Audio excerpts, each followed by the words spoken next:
Hey kids, welcome to Bedtime Stories with Uncle Joe. And today we're going to take a look at a summer adventure, actually. We're getting into summer as I record this. So we're going to look at a mystery, The Whiz Kid and the Mystery of the Summer Rascal by Kristin Starzyk.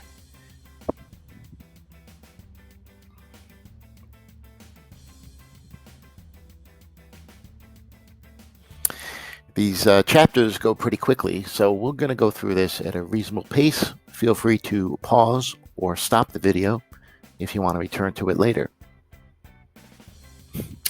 Dangling 50 feet from the ground, Johnny is so close to completing his mission. He can taste it. Just one more inch of rope and he will be able to grab the disc containing all the secret codes needed to thwart the spies. He just needs to make sure to avoid the tripwires.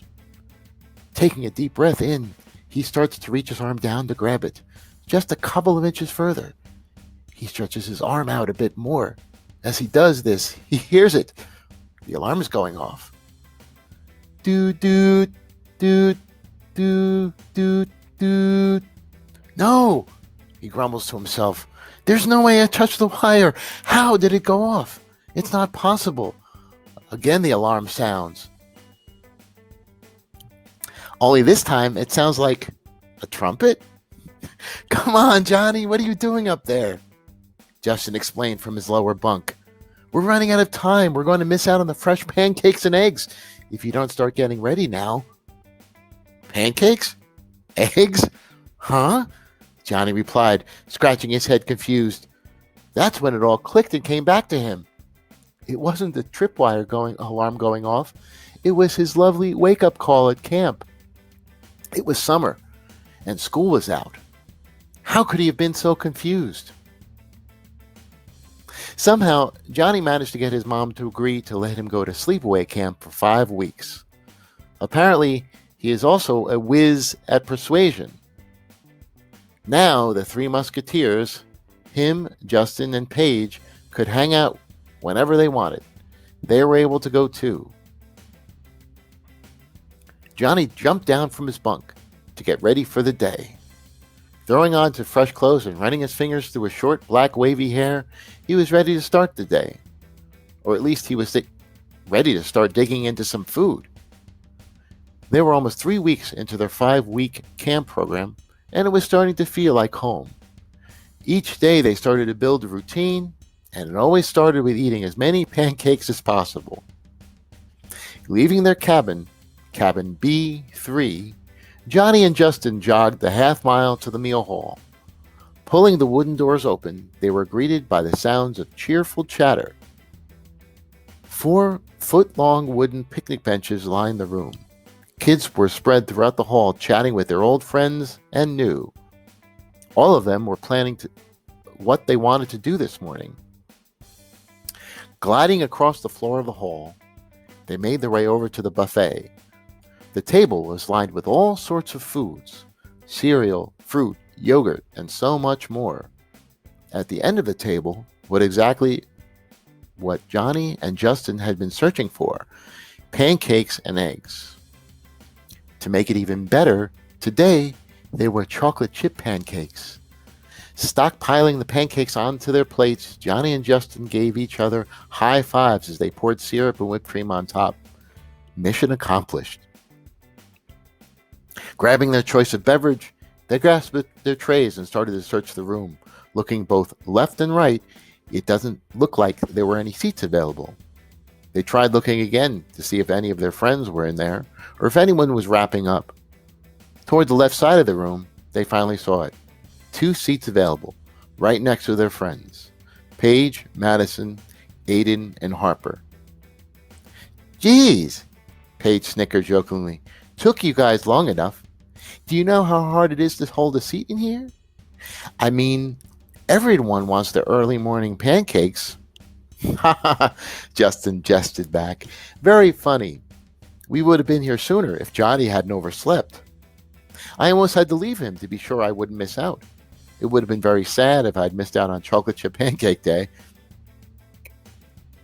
Sorry, guys, I'd been so tired these last couple days. Must just be from too much sun and fun, Johnny replied. What's the plan for today? Johnny quickly wanted to change the subject of his being tired.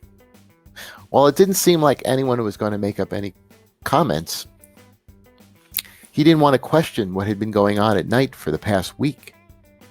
It didn't take being a great sleuth to notice he had been missing. The annual kayaking and rafting trip for their age was coming up.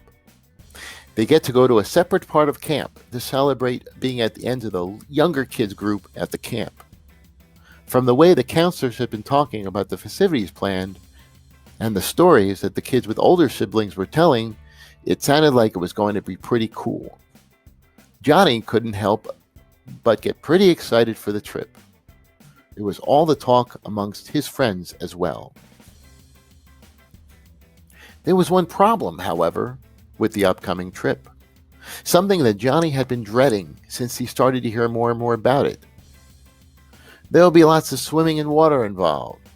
For most kids, this is no big deal. But for Johnny, the Whiz Whyzinski, this was a huge deal. While he's known for his great detective skills, being able to solve a case in a matter of days, there was one thing he was terrible at: swimming. The Whiz couldn't swim. He's never been good at it, nor has he really wanted to learn. At least up until 2 weeks ago, that had been the case. This was about to change. With the help of the camp counselors, he was almost there. Each night, from 8 o'clock to 9 o'clock, he had been carefully sneaking out to the lake for lessons. His friends had no idea where he was or what he was doing. Not like he would care if they found out, but he didn't particularly want to be caught blowing bubbles in the water or flopping around like a fish caught out of water. At the end of this week was the big day. The day he would have to complete his swimming test. This would determine whether he'd be ready for the group trip. This would decide if he was able to go on a kayak on his own. He was hoping he didn't fall. He was still unsure whether to let his friends know about the test so that they could be there to cheer him on, or if he just wanted to surprise them when he was able to swim. He still had some time to decide. Chapter 2. Hearing his name, Johnny slowly came out of his thoughts and back into the conversation. He wasn't sure what was going on, and the blank look on his face was enough to let Justin know that he should repeat the question. So, we were thinking about what we wanted to start with today before all the group activities begin later. We've narrowed it down to either ziplining, getting a game of volleyball going, or maybe even going to the archery range. Do you have any preference? Justin inquired. Ziplining, Johnny exclaimed. Haven't made it out there yet. I've wanted to go since we got here. I guess that settles that then. Shall we gather our belongings and make our way over? Paige asked.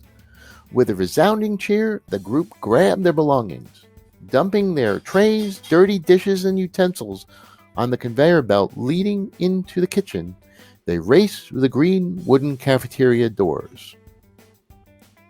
Shoving them open, the door banged against the brick exterior. Throwing their backpacks over their shoulder, they raced through camp. Running past the horseshoe pits and the paintball fields, Johnny and his friends made their trek to the other side of camp in no time. Luckily for them, there was no one in front of them. All that stood between them and an hour or two of excitement was a brief safety training. Rob, one of the counselors from Justin and Johnny's cabin, greeted them. He would be their adventure leader for the day. Taking everyone's height and weight into account, Rob skidded around the equipment area to make sure everyone had all the gear they needed. Harnesses, ropes, and carabiners were passed all around. All carabiners were securely attached and fastened to their harnesses. Once everyone had all their gear, they were shown how to use the carabiners. While Rob would be with them every step of the way, someone would have to be the daring one to lead the group. They would each be in charge of clipping and unclipping themselves to the course.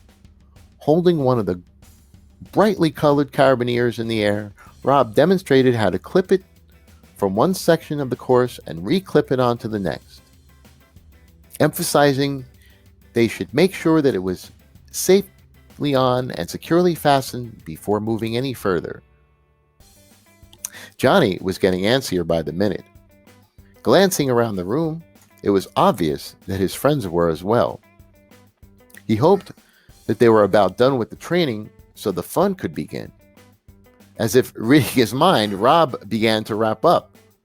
Since no one had any questions, they were ready to begin. As expected, Justin jumped at the opportunity to lead the pack. Clipping his carabiner to the first rope, he gave it a tug. It was good to go. With that, he was off. The first obstacle was simple enough.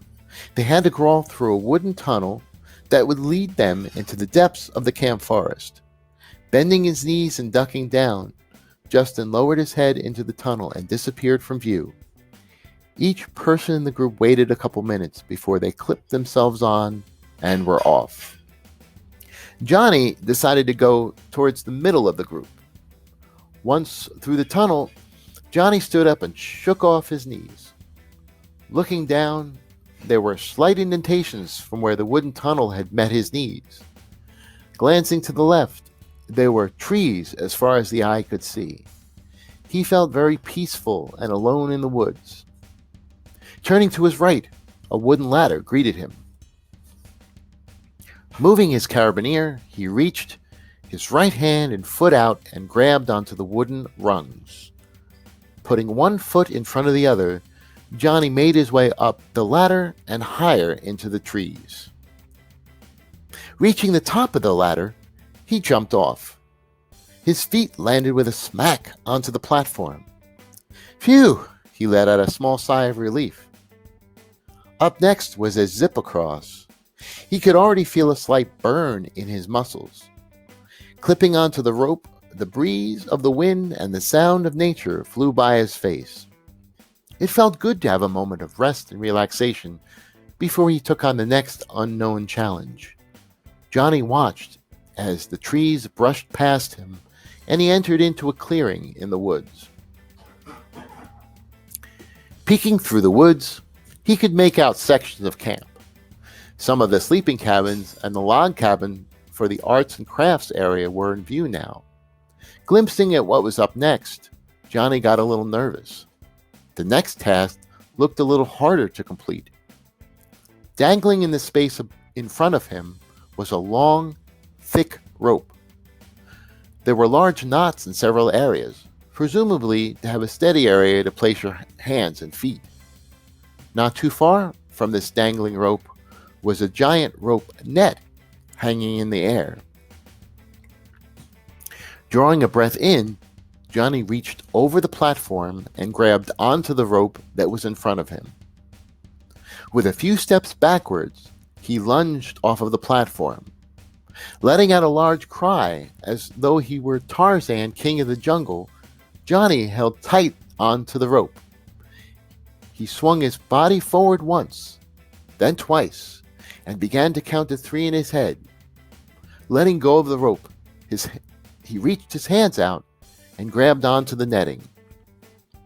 His left hand got a hold of it first. He held on tight to make sure he had a good grip. Then he latched on with his right hand and pulled his body close to the netting. Hugging the netting, he glanced down at the grass and twigs below him. Gripping onto each rope rung in the netting, he made his way upwards to the next platform. The trek through the camp took him on quite a journey. He made his way across some wobbly wooden planks, after which he had to test out his balance as he crawled across a rope ladder that was angled slightly up. Finally, he was able to catch a break as there was another nice long zip across the camp. On this flight, he flew by more sleeping cabins and the fields. Kids were running around playing tag and sunbathing. Johnny waved as he soared by, although the kids had no idea he was there. Chapter 3. Completely exhausted but determined, Johnny unclipped his carabiner and attached it to the last section of the course, the Daredevil's Freefall. Glancing over the wooden ledge, Johnny could see most of the camp. The last part was a flyover. He would zoom past the cabins for the younger kids, the farm area, the cafeteria, and even parts of the lake. He just needed to build up a little bit of courage. He wasn't afraid of heights, or at least he didn't think he was. But it was a long way to go. Just him and nature, speeding by with his harness and some rope. Taking a deep breath in, Johnny tugged on his rope to make sure it was securely fastened. He counted to 3 in his head and then leapt off the platform. Throwing his hands out to his side, all his worries were forgotten. This must be what it feels like to soar like a bird. A look of amazement grew onto Johnny's face as he flew by each section of the camp. He recognized some of his friends by the barn getting ready to go horseback riding. Letting out a whoop, Johnny let his feet down. He kicked at the air, attempting to touch the lake as he flew past. It was too far out of reach. Looking ahead, he could hear some cheers growing louder. The end was approaching, and his friends were cheering everyone on as they prepared for their landing. Thinking back to his quick training, Johnny got ready for the incoming sandpit. He started to break his line a bit to slow down. Bracing himself, he hit the sand area and let out a sigh of relief. He couldn't help but maintain the smile that was spreading across his face. He looked like the Cheshire Cat. "That was awesome," Johnny exclaimed as he exchanged high fives with Justin, Paige, and Madison. "Definitely," they agreed in unison. "I'm ready to go again," Justin called out. "I think we need to give our arms a break for that little bit before we do that," Paige commented. "I didn't know there were so many muscles in my arms. I can feel each and every one yelling at me. Haha."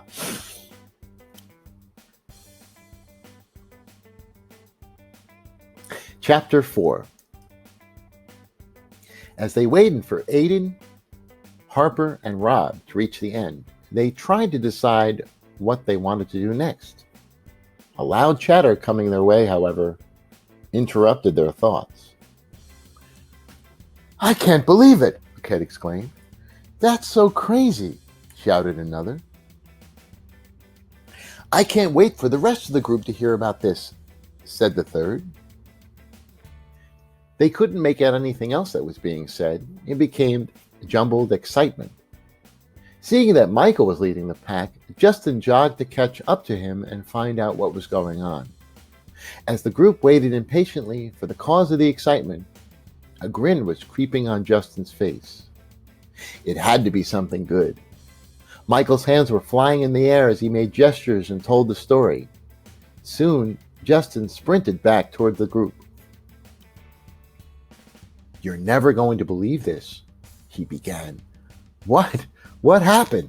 the group shouted excitedly. "Are you sure you want to know?" Justin asked jokingly. "Yeah, what was it? What were they going on about?" Justin hesitated a couple more moments for effect.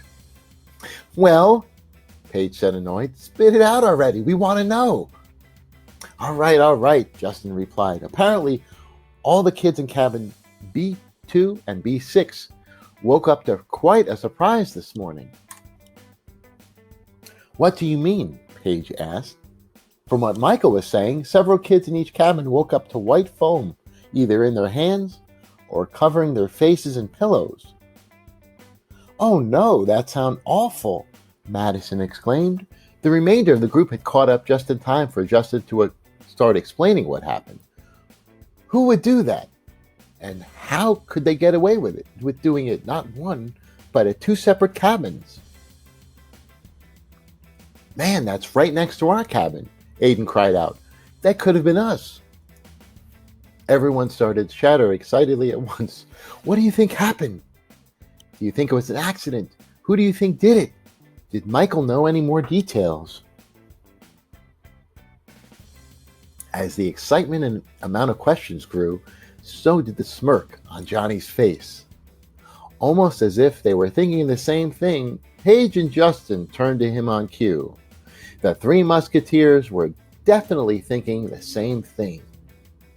"Do you know what this calls for?" Justin asked. The group said in unison, "What?" "I think it's time for the Whiz Kid to do his magic." "Yeah!" the group cheered. With that, they all turned to Johnny. "Sounds like a plan to me," Johnny the Whiz replied, "but first, I need to go grab my trusty notebook." "You mean you brought that old thing to camp?" Madison exclaimed. "What a silly question." Johnny jested back. "Of course I did. I don't go anywhere without my notebook. You never know when you're going to need it. And look who was right." Chapter 5. Johnny knew exactly where he had placed his notebook. He made sure that he had positioned it away safely and secretively upon his arrival at camp, hidden in just a way to keep it out of sight from everyone in his cabin, but leaving it easily accessible for a moment like this. Entering his cabin, he checked to make sure the coast was clear. Glancing to his right and his left, no one in sight. Everyone was out and about. He had come at the perfect time. He pulled open the middle drawer of his dresser. For anyone looking through his drawers, it would appear to be a clothing drawer just like any other. Carefully moving aside some sleeveless shirts, he caught a glimpse of something metal. There it is! He could see the metal spiral binding. This notebook was his lucky charm, and it always excited him to see it. To anyone else, however, it wouldn't look very exciting at all. In fact, the notebook looked pretty ordinary and old. Its blue and green striped cover was worn out and faded from always being carried around. It was constantly shoved into his backpack or his pockets. Corners of the cover were bent and torn. Some of his scribbles and notes from earlier cases were smudged on the pages, illegible to anyone but the Whiz. Regardless, he would never think of going somewhere without it, let alone starting a new notebook. Grabbing it, he ran out of cabin B3. Chapter 6. Johnny ran to catch up with the rest of his friends. They had already entered cabin B2. It was quite a sight, and quite the commotion. A white foam could be seen as though sprayed throughout the cabin. It was spread across kids' faces, hair, pajamas, and more.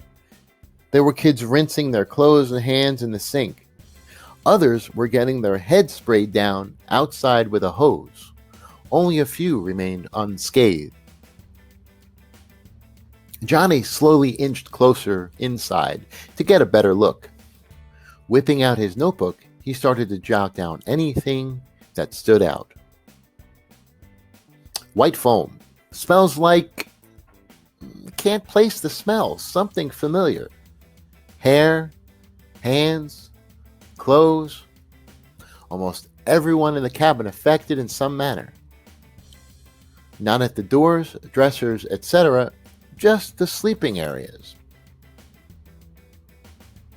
Johnny continued to look around the room to see if anything else stood out. Everything else seemed fairly normal. The cabin looked pretty similar to his own. Chairs and beds were in the same positions as they were in his. Nothing looked like it didn't belong, minus the white foam. Glancing around the room, he spotted Brian, a friend he had made upon his arrival at camp. His hand, face, and head were covered with the substance. Johnny made his way over to him. He would be a perfect candidate to try and talk to and figure out what happened. "Hey, Brian," Johnny started, glancing around. "What happened here?" "I don't know. All I know is I was sleeping and woke up when I heard someone shout out. When I opened my eyes, the cabin and I looked like this. It's been a madhouse ever since." "Interesting." Johnny paused and thought for a moment. "Do you remember being woken up by anything or hearing anything while you slept?" I wouldn't have the slightest clue. I'm a pretty deep sleeper. I'm probably not the best person to help you out. That's okay. Don't worry about it. What was the last thing you remember? I don't know, Brian thought for a little while. Like I said, I'm probably not going to be much help.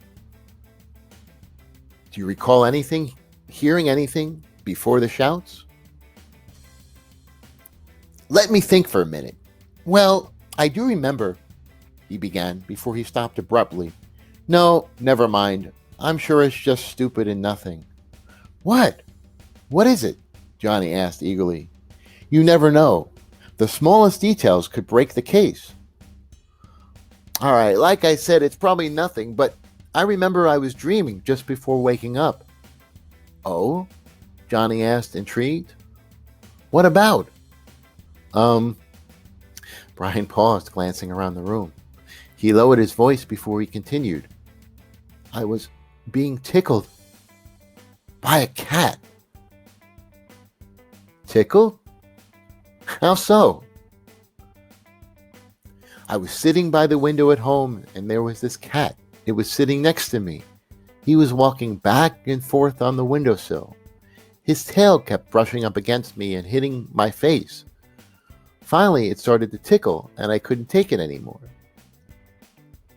I had to swat at his tail to make him stop. Shortly after, Bryce shouted out and woke us all up. Interesting. Very interesting. Johnny pondered about what Brian had just said. He continued to glance around the room. That's when something caught his eye. He wasn't sure how it got there, but it definitely seemed like it might be a clue. Hey, Brian, one more question. Sure. What's up? Brian replied as he turned to face Johnny again. The cat in your dreams, which side of your face did it tickle? Was it your whole face or just one part of it? Good question. Let me think. I was sitting down with my right side closest to the window. I would have to say it was the right side of my face. Why? I think I may have something. Johnny reached out his hand toward Brian's face. There was something resting just under Brian's right ear. Grabbing it, Johnny pulled it in closer for inspection. Well, I think I found out what was tickling you, and it wasn't a cat's tail. Both Brian and Johnny leaned in to look at what was in Johnny's hand. It was a small feather. The tips were black, and it had dark and brown stripes running across. This was definitely important. There was no reason that this feather should be in the cabin, let alone on Brian's face. Do you recognize this at all? Johnny asked to confirm his assumption with Brian. Never seen it before. No idea where it might have come from. So strange. I wonder how it ended up on your face. Do you mind if I hold on to it? Hey, if it'll help you find out what happened here, by all means keep it. Hopefully your magic whiz skills can piece this one together. With that, Johnny and Brian parted ways. Brian was off to clean up. Johnny took another loop around the room, jotting small details along the way. Once he had everything he thought was relevant jotted in his notebook, he went out to meet with the rest of the gang. He wanted to compare notes and see if they had learned anything of importance. Chapter 7. Johnny found them hanging outside the cabin, chatting with Bryce. He was at the hose and just about clean. His counselor, Todd, was helping spray him down and remove the evidence that he shared a resemblance to a snowman only moments ago. From what he had seen, it would seem that Bryce had been sprayed the most. While most people had only a small amount of this mysterious foam in their hand or covering their face, Bryce had it everywhere. The Whiz added this to his notes. Thinking for a moment, he tried to remember which bunk Brian said was Bryce's. With a sudden realization, Johnny remembered that Bryce was at the back of the cabin. While this made him the furthest from the front door, it put him closest to the side door. And to top it off, he was on the bottom bunk. That would make him an easy target with a very close escape route. Someone could have easily slipped out the door in a moment's notice and no one would have seen them. No wonder why he was the most covered of everyone. Since it seemed that this conversation was ending, the Whiz would just have to wait and find out from Justin and Paige if he had missed anything of importance. In the meantime, Johnny began to walk along the outside of the cabin. He wasn't sure what he was looking for, but he hoped he would know if he saw it. Step by step, Johnny kept his eyes peeled for any little detail or thing that looked out of place. Nothing. Everything so far seemed ordinary and like it belonged. Typical leaves and sticks were scattered on the ground. A couple of wrappers were littered here and there. Nothing odd at all. Moving closer to the cabin, Johnny walked toward the side door. If this was the escape route of choice, he wanted to get a better look. Getting closer, he saw it was a typical wood door.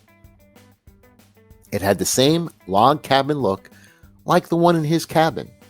Johnny pulled it open and let it shut. Not a sound. That was weird. Opening the door, he tried again. Swish, it closed softly. This time, Johnny bent down to inspect the door. There had to be something preventing the door from banging shut. It didn't make sense. The door in his cabin always closed with a thud as it slammed shut.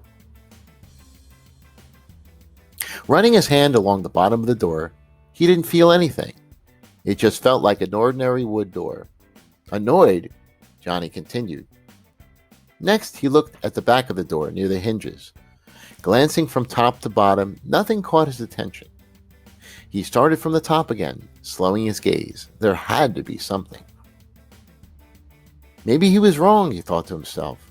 Johnny started to question his hunch. Maybe this door was not important after all and simply better oiled or newer than one on his cabin. It could have been a coincidence that Bryce's bunk was near the door. Johnny was getting ready to move on when he saw it. At the top of the door, above the first hinge, something caught his attention. Standing on his tiptoes, Johnny reached out his right hand. He was too short. His fingertips were just out of reach. Taking a deep breath in, Johnny tried again. With one foot off the ground, Johnny attempted to balance himself. Wobbling at first, he managed to gain composure and find his center of gravity. He stretched his right arm out as far as he could go. Johnny could barely feel something soft graze his fingertips. He could almost reach it. Pushing his calf up just a little more, the Whiz was able to get ever so slightly higher up on his toes. Breathing in deep again, he reached with all his might. This time he was able to grab a hold of whatever had caught his attention. Pulling, he took it down from the hinge. Johnny stared at it intently, trying to figure out how it may have gotten there. "What are you doing with that bandana?" Justin asked curiously. "Whoa," Johnny replied, jumping as he responded. "You scared me. I didn't hear you sneak up on me. What did you say?" "That bandana. Where'd you get it?" With that, they filled each other in on what they had discovered. Both of their intuitions were telling them that Bryce got hit the hardest, and it had to do with his proximity to the door. But who? And why? What did this bandana mean? And why did that white foam and smell seem so familiar? Looking at his watch, Johnny realized these questions were going to have to wait for another time. It was time for their arts and crafts session. Glancing up, he saw Paige eagerly waving them on. She pointed to her watch as she got his attention. She had clearly just made the same observation. Chapter 8. Huffing and puffing, they arrived at the arts and crafts cabin just as the counselors were explaining the options for the day, making a kite or creating some tie-dye attire. Knowing that they were not very likely to go fly a kite soon, Justin, Paige, and Johnny all went for the latter option. There were just too many other fun things to do at camp. 2 tables had been lined up at the front of the room, each equally covered in supplies. One contained large sheets of papers, thin wooden dowels, strings, bows, and anything else you could think of to decorate your kite. The other contained white t-shirts, scarves, hats, and socks. The choice was yours which of the options you wanted to pick. Johnny grabbed a shirt. Paige took a scarf, and Justin a pair of socks. Walking back to their seats, they each grabbed a handful of rubber bands. These would be essential in making their designs. Susie, the counselor in charge of the tie-dye group, was sitting in the back of the room with a t-shirt. She was just beginning to explain to the group how to use the rubber bands to create the design. Carefully, they each began placing the rubber bands throughout their selected article. Once they had as many bands placed as they wanted, it was time for the fun to begin. It was time to dye. There were buckets lining the walls in the back of the room. Each contained a different color. Kids ran back and forth from the buckets, dipping portions of their socks and shirts into one color and then another. Looking down, Johnny grumbled to himself as he dipped the last corner of his shirt into the red dye.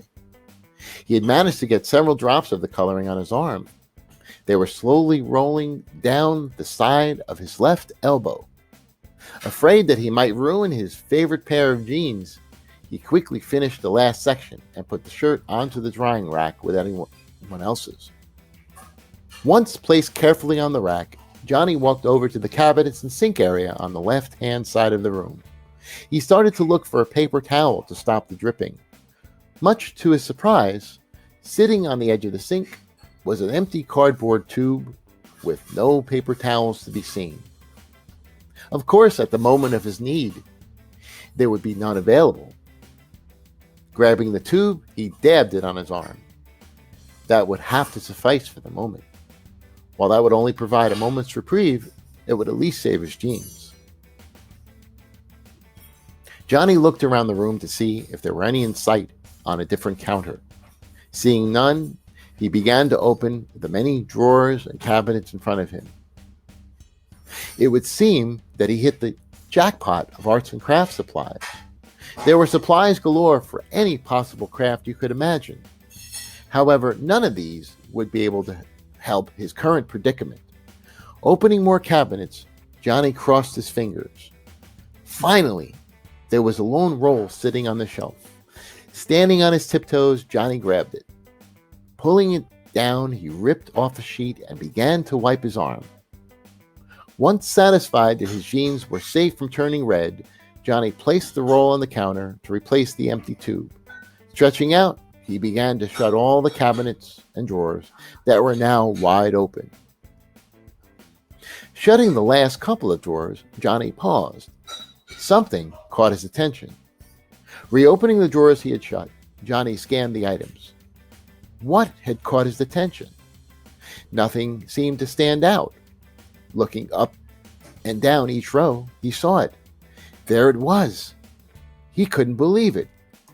Glancing around the room, he made sure no one was looking.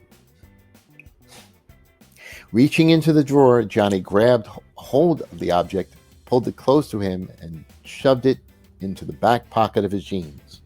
Shutting the drawers once more, he walked quickly back to the drying racks and his friends. "Hey guys," Johnny started. "How's your tie-dyeing going?" "Good," they replied in unison. "We just finished up," Justin continued. "Where do you wander off to?" I was trying to prevent a catastrophe, Johnny cried. He then described his dire need for a paper towel to prevent the ruin of his favorite jeans.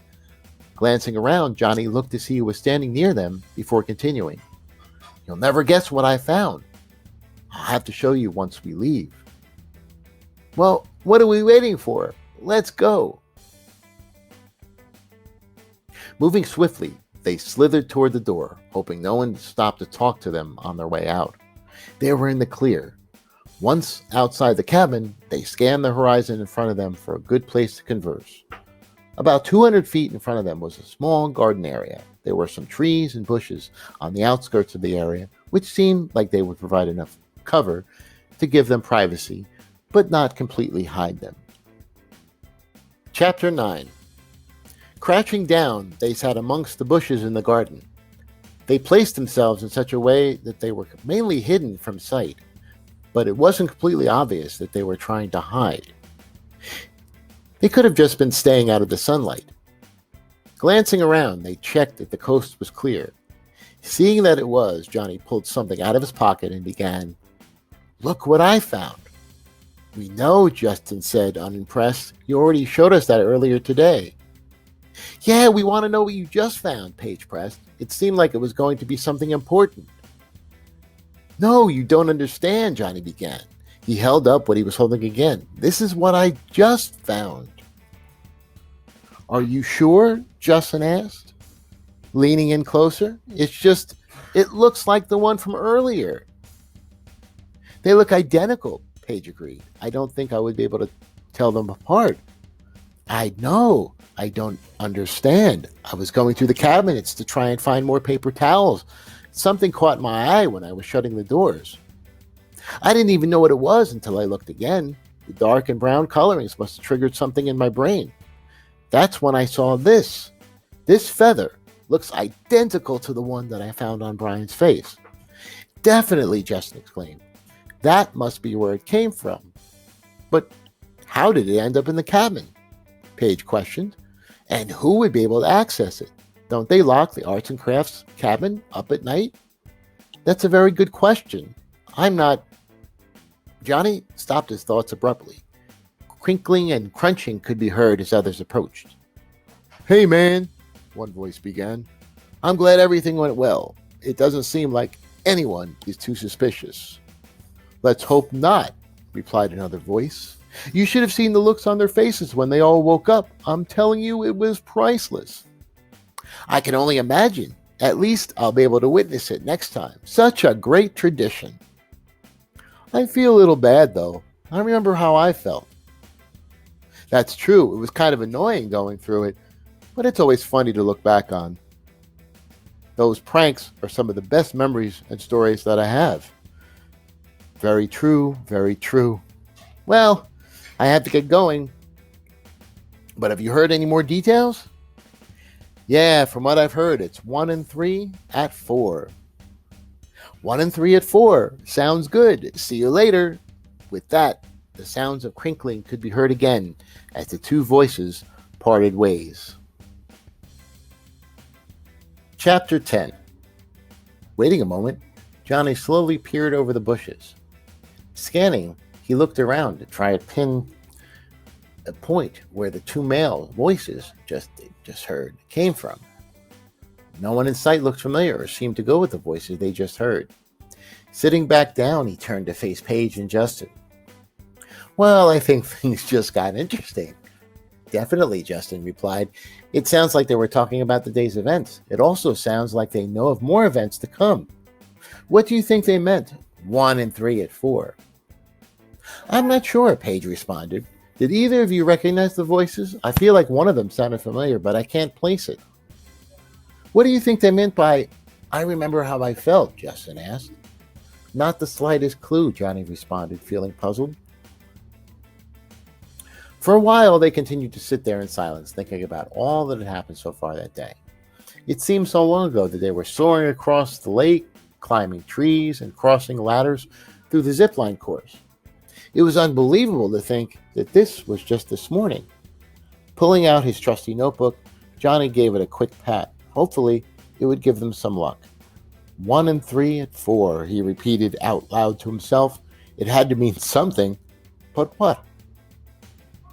Flipping through the pages of scribbles and half-smudged notes, he came to the latest page in his notebook. His list of all possible clues for this mind-boggling case. Something on here might help him figure it out, or help someone else to solve the mystery. Scanning his notes, he began to read the list out loud. White foam, hair, hands, clothes, almost everyone in cabin, just the sleeping areas. Pausing, Johnny scratched his head for a second as he thought, I think we can add a couple more items on here.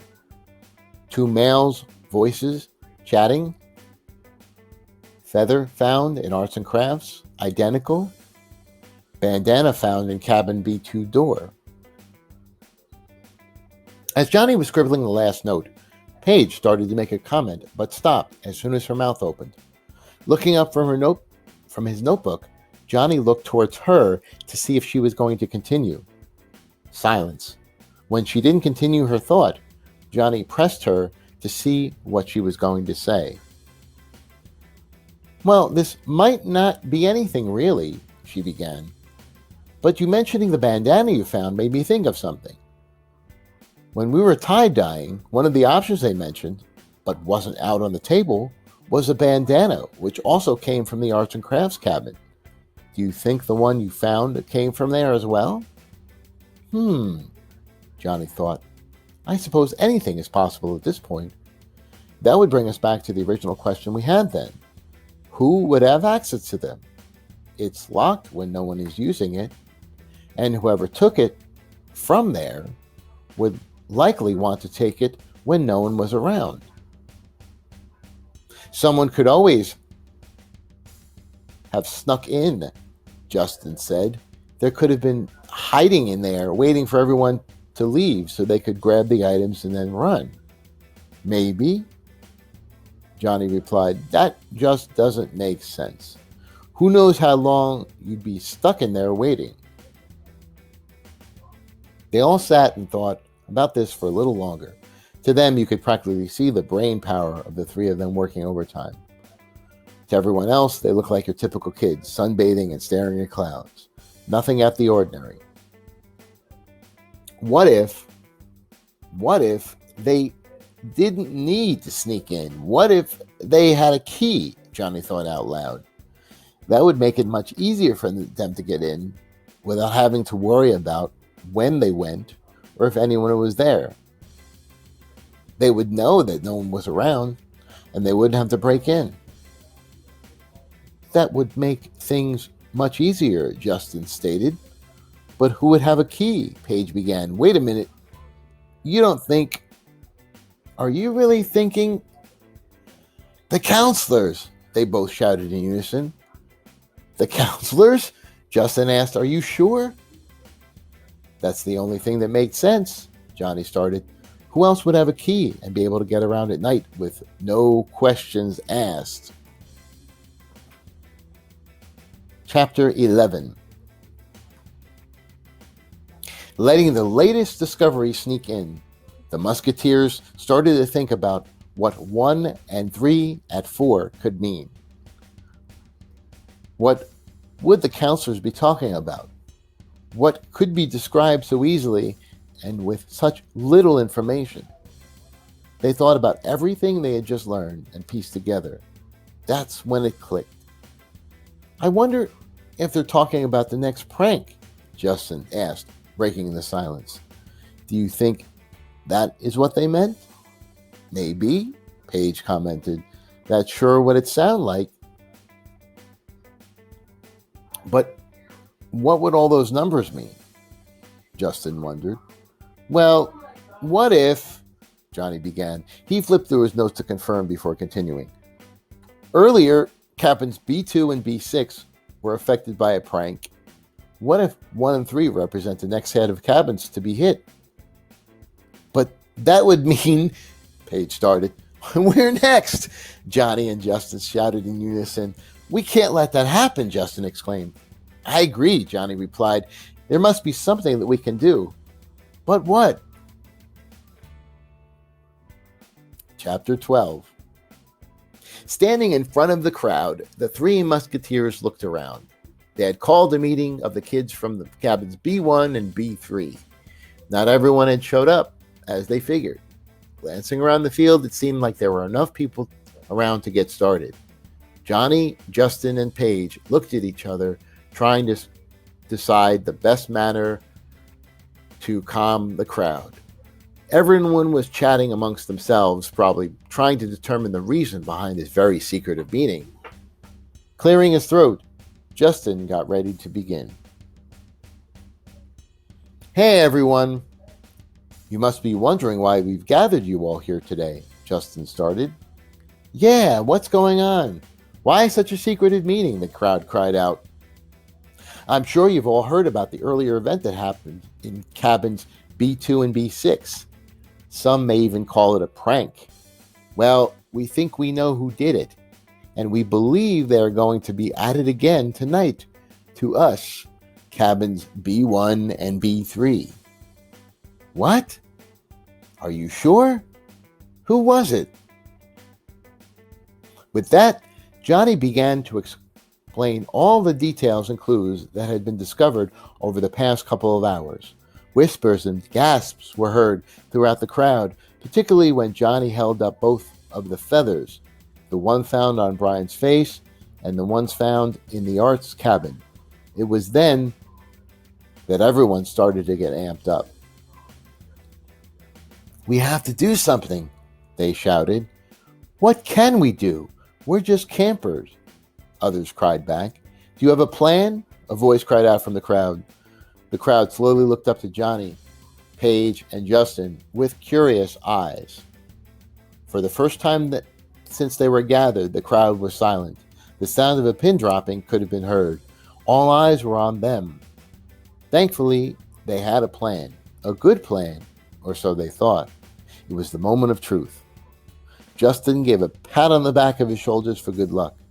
Taking a deep breath in, Johnny tried to turn to face. For the first time 3, 2, 1. For the first time since they were gathered, the crowd was silent. The sound of a pin dropping could have been heard. All eyes were on them. Thankfully, they had a plan, a good plan, or so they thought. It was the moment of truth. Justin gave him a pat on the back of his shoulders for good luck. Taking a deep breath in, Johnny turned to face the crowd. Opening his mouth, he let them in on his rough idea. As each layer of the plan was unveiled, nodding was seen throughout the crowd. They were in agreement. At the end of the discussion, a loud cheer and whoop was let out. It would seem the plan was a go. Chapter 13. Checking his watch, they were running out of time. It was starting to get close to 4 o'clock. Hopefully they were correct in the deciphering of what they had overheard. Each point person was running around the cabin making sure everything was in place and the final touches were ready to go. Ropes knotted, tight, check. Bucket above door, check. Fan at the ready, check. As far as they could tell, everything was set. Now it was time to wait. His clock read 3:55. Almost time. Everyone got into their places. Some were all dressed in black and crouched throughout the cabin at the ready. Others were laying in the beds, giving the illusion that they were sleeping and everything was as it should be. At exactly 4 o'clock, they could feel the excitement and adrenaline build up inside of them. They were ready and waiting. Nothing. 4 o'clock came and went. Everything was quiet. All that could be heard was the crickets outside the cabin. It was 4:05. Still nothing. Panic began to spread through Johnny's veins. Had they misunderstood? Did they cause everyone to get excited for no reason? He could hear it now. Everyone was going to be giving him crap later. He was never going to hear the end of it. Johnny was just about to open his mouth to say something when a muffled noise was sounded. Crunch, crunch, crunch. It was the sound of footsteps coming to the cabin. Could be heard. Phew, this must be it. He crossed his fingers and hoped. Outside, whispers could be heard. Inside, deep breaths were taken. Visions of the plan were being replayed inside of everyone's head. The knob to the front and back door started turning. One more deep breath, and then chaos ensued. As the knobs turned, everyone inside Johnny's cabin crouched a little lower. Michael, the lead next to the front door, gave the thumb up to Justin, who was manning the fan. As the knobs were turned all the way, the doors slowly inched open. Muffled giggles could be heard from the counselors sneaking into the cabin, followed by some soft and harsh shushing. They had something in their hands, but Johnny couldn't tell what it was in the dark. As the door was getting pushed open, the rope that was lining the door was becoming more and more taut. It was about there, then the fun would really begin. With the next little shove of the door, as they started to sneak into the room, the rope was tight enough. It began to tug at the knot, which tied to the bucket above the door. As it did, the bucket ever so slowly began to tip. The cabin mates covered their mouths as they watched honey drip slowly over the edge of the bucket and onto the unsuspecting counselors below. Whispers could be heard from below. What is this? Did anyone else feel that? What's on my head? Those who hadn't been hit yet were heard whispering warnings to quiet down. They continued to shove everyone forward, not knowing that they were next. Phase 1 complete. As they entered deeper into the room, it became apparent that they were in fact carrying something. It looked like they had water guns or something similar. This, however, would have to wait. It was up to Johnny to signal Phase 2. Turning to get the attention of Justin and Brandon, he waved his hand. With that, the whirring of fans could be heard. In front of each fan was a table, neatly laden with white feathers. The feathers were getting caught up in the wind of the fan and headed straight into the direction of the counselors. Slowly their arms, hair, and faces were becoming white as snow as the feathers were sticking to the honey that had dripped onto them from the buckets. More words of confusion could be heard muffled among the crowd. What is going on? I'm being attacked. Turn the light on. Giving in to the items flying at and sticking to their heads, several of the counselors made a break for the light switch. They needed to see what was going on and find out what was covering them. Turning the light on, the counselors couldn't keep it together anymore. Seeing the counselors covered in feathers, turning the light on, the campers couldn't keep it together anymore. Seeing the counselors covered in feathers and looking like sad ducks, the kids in cabin B3 keeled over in laughter. Holding onto their sides, they couldn't stop laughing. The counselors shook their heads in defeat when they realized what happened. That is, until they realized that they were still holding onto the water guns. The counselors started squirting the guns.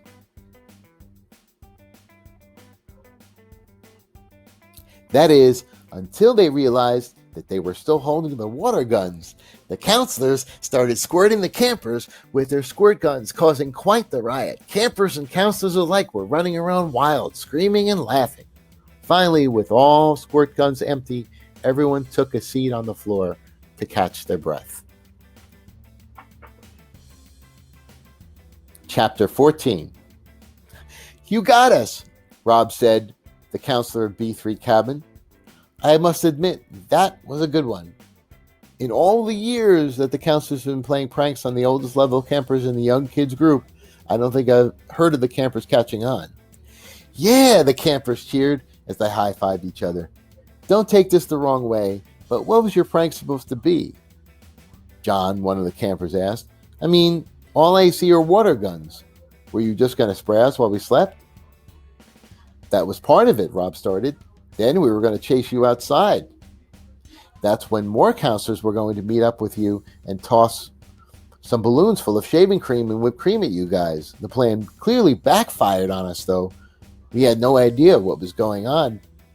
Once we crushed the threshold of the door, I must admit, we must have looked pretty ridiculous now.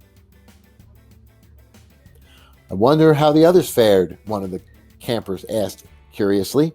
The others? What do you mean? You were doing the same thing in cabins B1s you were doing here, right? Yeah, but how'd you know that? Tom began. You mean we did the same thing to the other cabins? Let's go check it out. Heading outside, the girls from cabin B1 were making their way across the field as well. All the counselors looked just as ridiculous as the ones coming out of the boys' cabin. Sitting on the field, everyone had a good laugh. So, back there, did you mean that this was an annual tradition? One of the campers asked. Yeah, each year the counselors prank the campers before the annual kayaking and rafting trip. You guys are the first ones to discover everything was going on and figure it out before the next prank, Tom replied. I am curious, though, Mark started. How did you guys figure it out? I remember having no idea what hit me when I was a camper, let alone being that prepared and ready. That's because you guys didn't have the Whiz on your side, the camper shouted. Michael took the lead and jumped into the story of how Johnny's detective skills and other observations made throughout the day clued them in to what was going on.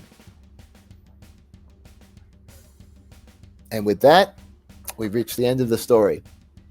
Hope you enjoyed the tale, and feel free to play this back at your leisure and enjoy another bedtime story with Uncle Joe.